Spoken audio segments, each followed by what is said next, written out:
Good morning. You're listening to FloorDaily.net, and I'm Kemp Harr. This morning, my guest is Cathy Buchanan, a co-owner with Independent Carpet One Floor and Home in Westland, Michigan. Cathy, how you doing? Oh, it's so great to hear your voice, Kemp. I'm doing fabulous. How about yourself? I'm good. Did you have a good 4th of July break?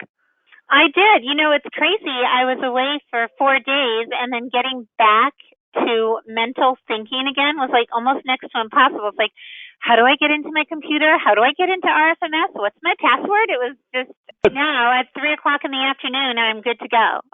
Yeah, all right. And it feels like a Monday, but it's a Tuesday, right? No, typically Mondays are a little bit chaotic. It has not been a chaotic Tuesday, so I'm kind of grateful for that, but I miss the chaos, if that makes sense. Well, tell us, how's business doing? Well, I miss the chaos. Yeah, okay. So I don't know if that answers that question. Our walk-in traffic is not as successful as I would hope it to be. But, you know, it's the day after the holiday, and the people that have been on holiday are back to work, and they're not necessarily thinking about flooring purchases at this point. So maybe later in the week, maybe this upcoming weekend, kind of like myself, getting back into the swing of life again after having a long holiday. So I'm going with that one. Well, give us a feel for the last couple of months. Has it been kind of slowing down? Yes, we sensed a little bit of a slowdown right before Memorial Day holiday. And then June just kind of dwindled. But crazy as it may sound, foot traffic dropped tremendously, but our commercial traffic, I don't want to say traffic, but our commercial investments and purchases have taken over and kind of made up for the lack of retail traffic and business. So Thank God for that. We had an up June, which is odd to say, but looking at the numbers, it was commercially and some new construction. So now on that, is that mostly Main Street? So you're doing, like doctors' offices and things like that? Well, it is summer, so we are getting some schools, some government buildings. Businesses that are closed over the summer are now wanting to focus. So we've been doing libraries, local school districts. We've been doing some dental offices, doctor's offices. So I think what it is so many people were closed during the pandemic, business-wise, that these buildings sat vacant. Now you're going into these buildings, people are coming back to the office. They need to make some renovations. So let's go back just to residential replacement for a minute. I mean, obviously store traffic's down a little bit, but you're an advertiser. What are you doing? What changes are you making from your normal? Last year we saw, and you and I have talked several times, but I mean, last year was hot. I mean, I'm talking about business was strong. We grew 20%. So what are you doing differently this year to make sure you continue to keep the cash register ringing?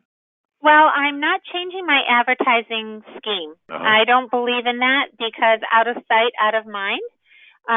People are home.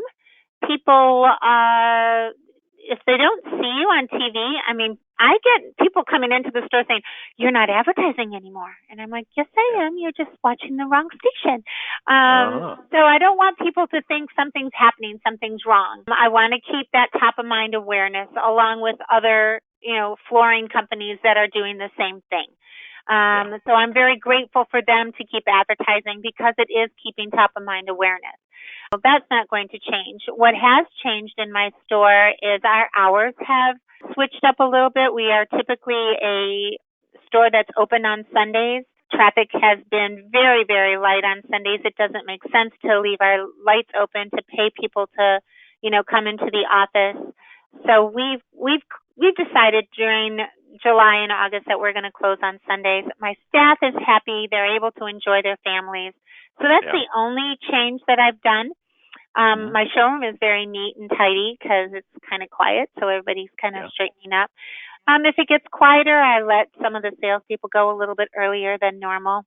That's it. I'm trying to keep the positiveness going. The crazy thing is our consumers are listening way too much to media, and media is brainwashing everybody, saying, "Don't spend money.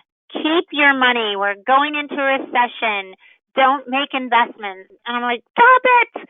Because I've got like three very large jobs, 17,000, 13,000, 12,000, some odd change, where the consumers have basically sent me an email right before the 4th of July, and they've said, well, they're telling me not to make an investment right now. And I'm like, well, who are they? Do you know who they are?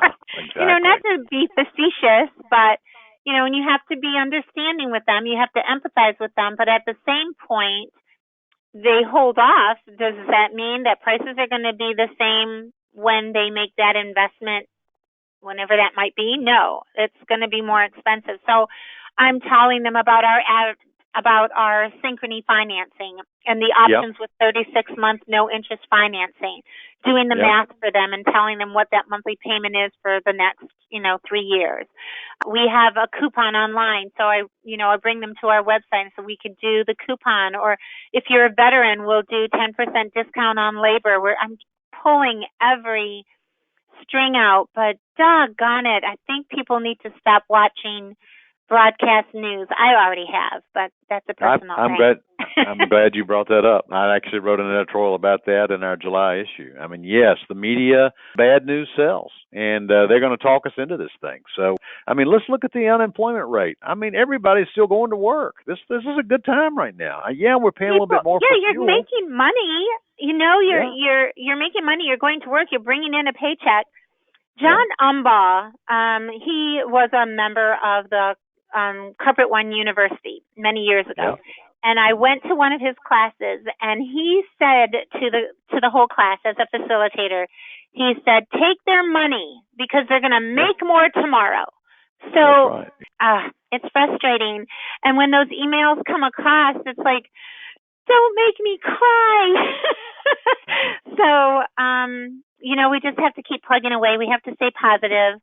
My thought is, the interest rates are going up, correct? Right. People are not going to be purchasing homes. They're going to stay stabilized, and they're going to say, well, no one's going to want to buy a house because the interest rate is too high, and we can't find a house with the interest rate as high as it is because these houses are overpriced in the market. So what, are you going to pay $100,000 more than what the house is actually worth and pay 6 to 7% interest on that? No. So they're going to look at their home, they're going to sit back, they're going to say, all right, so we're going to stay put, and because we're going to stay put, we need new flooring. So there's a difference between a want and a need. So I'm going to give it the summer and, kind of like slide through the summer, keep my staff happy and, entertained, and keep my advertising going. And then come September, people are going to go, okay, time to invest in our house because we're not going anywhere. We can't afford to go anywhere. Yeah. So that's right. That's good thinking. That's my take on it. That's good thinking. Yep. All right, real quick before we run out of time, you're going to Nashville August the 10th and 8th to the 10th? How well do you know me, Kemp? Of course I'm going. You'll be there. You'll be on the same table. You'll be in the front row. Yes, that's me. Can't wait. Okay. All right. Well, we'll see you there. Thanks so much for telling us what's been going on. Again, been talking to Cathy Buchanan, co-owner of Independent Carpet One Floor and Home in Westland, Michigan, and you've been listening to Kemp Harr and FloorDaily.net.